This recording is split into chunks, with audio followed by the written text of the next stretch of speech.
Oke, bayangin deh kalau ada sebuah kode mikroskopis yang bisa ngehack tubuh kita sepenuhnya. Kayak ngontrol setiap gerak-gerik, lalu nuntun kita pelan-pelan menuju kehancuran. Ngeri kan? Nah, di bahasan kita kali ini, kita bakal langsung terbang ke kanopi hutan cagar alam Khao Chong di Thailand. Kita mau bedah tuntas salah satu peretasan biologis paling epik dan paling brutal yang bener-bener lagi kejadian detik ini juga. Soalnya gini, apa jadinya coba kalau predator alam yang paling sempurna malah jadi pihak yang dihack? Korbannya kali ini bukan sembarang serangga, tapi sang penguasa kanopi, semut Camponotus leonardi. Semut-semut ini tuh jarang banget nyentuh tanah, tapi ada satu spora tak kasat mata yang bisa ngubah serangga elit ini jadi senjata biologis, tanpa mereka sadari sama sekali. Bener-bener kayak mimpi buruk. Babak pertama, meretas semut kanopi. Nah, dalang di balik semua ini adalah jamur Opiocordyceps unilateralis. Kalian bisa anggap jamur ini kayak semacam malware biologis. Dia mengeksekusi pengambilan tubuh inangnya tuh dengan presisi yang sangat-sangat matematis. Proses zombifikasinya sendiri nggak terjadi instan ya. Ini siksaan pelan-pelan yang terbagi jadi 4 fase. Di hari pertama sampai ke-7, spora ini mulai mompas zat kimia yang ngacoin sistem GPS dan jam biologi si semut. Terus, masuk hari ke-8, semutnya dipaksa terjun bebas dari kanopi hutan. Gila kan? Nah, tepat jam 12 siang, terjadi gigitan kematian. Sampai akhirnya, beberapa minggu kemudian, jamur itu mekar dan bikin semacam ladang pembantaian. Sekarang, yang bikin merinding dari info ini adalah betapa akuratnya data koordinat mereka. Jamur ini benar-benar memaksa si semut buat nyari titik sempurna. Apa syaratnya? Harus persis 25 cm dari atas tanah, nempel di bagian bawah daun, suhunya 20-30 derajat Celcius, dan kelembapannya wajib di angka 90-95%. Kalau meleset sedikit aja, jamurnya bakal gagal mekar. Eksekusi ini tuh harfiah nggak ngasih toleransi buat kesalahan sama sekali. Dan ini bawa kita ke satu angka yang jujur aja bikin merinding. 12. Waktu para ilmuwan neliti hutan Khao Chong, mereka nemuin pola waktu yang gak masuk akal. Fase ketiga, atau momen eksekusi akhirnya, itu selalu terjadi persis jam 12 siang.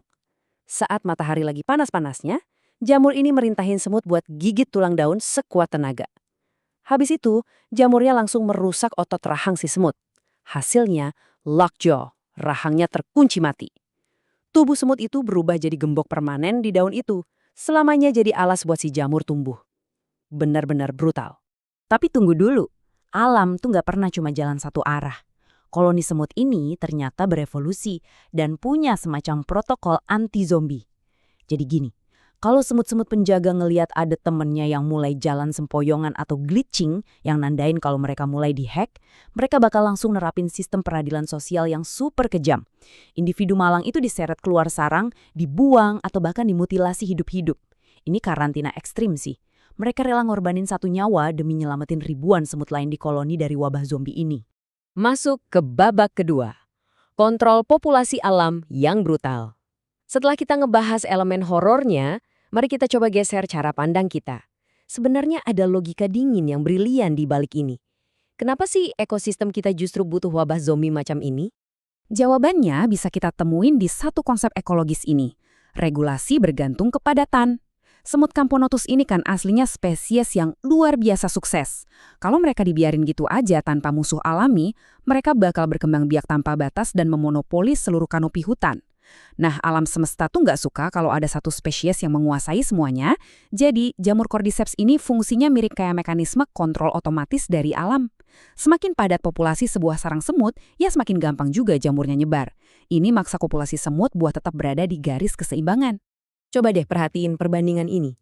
Kalau predator makro kayak singa, mereka kan mengontrol kawanan dengan memangsa individu yang lemah atau sakit, yang justru bikin populasi hewan yang dimangsa jadi makin kuat.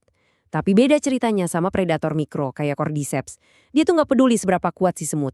Dia murni pakai taktik perang biologis yang cuma ngincar kepadatan. Satu korban diubah jadi semacam bom spora buat ngancurin anggota lain di sekitarnya. Cerdas banget kan? Oke, babak ketiga, patch anti-cheat. Ini bagian favorit saya. Kalau Cordyceps semematikan itu, kenapa semutnya nggak punah aja dari dulu? Nah, bayangin aja, alam ini kayak seorang programmer jenius. Pas kode mematikannya mulai out of control, dia langsung nurunin update darurat. Perkenalkan, pemain ketiga di perang rahasia ini, Polycephalosimes. Ini tuh semacam jamur warna putih bersih yang statusnya adalah hiperparasit. Ya, kalian nggak salah dengar. Ini parasit yang makan parasit lain. Jamur putih ini sebenarnya 100% aman buat si semut, tapi dia bertugas murni sebagai sistem anti-cheat dari alam semesta. Targetnya cuma satu, ngelacak dan menetralkan si jamur cordyceps tepat saat jamur zombie itu lagi siap-siap melancarkan serangan pamungkasnya.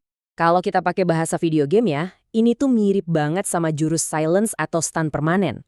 Pas banget si cordyceps lagi numbuhin tangkainya buat nembakin spora zombinya ke udara, boom! Spora jamur putih ini datang nyergap. Dia langsung ngelakuin kebiri fisik dan kimia ke si cordyceps, jadi kantong sporanya dibungkus rapat-rapat. Spora zombinya terperangkap selamanya di dalam situ, dan lantai hutan di bawahnya aman lagi buat dilewatin kawanan semut. Jadi, poin krusialnya ada persis di angka ini. 6,5%. Bayangin, ini doang sisa spora mematikan yang berhasil lolos. Angka kecil ini jadi bukti nyata betapa gilanya efektivitas nerf atau pelemahan biologis yang dilakuin sama si jamur pelindung tadi. Kalau kita lihat datanya, 93,5% serangan area of effect dari si cordyceps ini benar-benar berhasil dibungkam dan disterilkan total sama si hiperparasit putih. Cunga irisan yang super tipis ini, 6,5%, yang sukses mekar.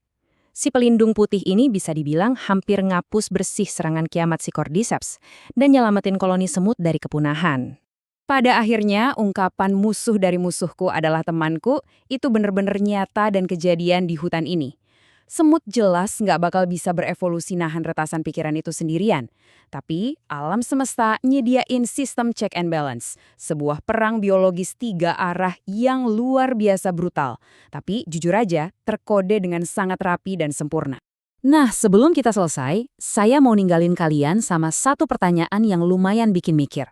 Kalau alam semesta aja bisa memprogram mekanisme penyelamat serumit ini, pakai patch anti-cheat mikroskopis buat ngelamatin sebuah koloni semut, perang biologis sebrilian apalagi yang sebenarnya lagi kejadian persis di bawah kaki kita saat ini?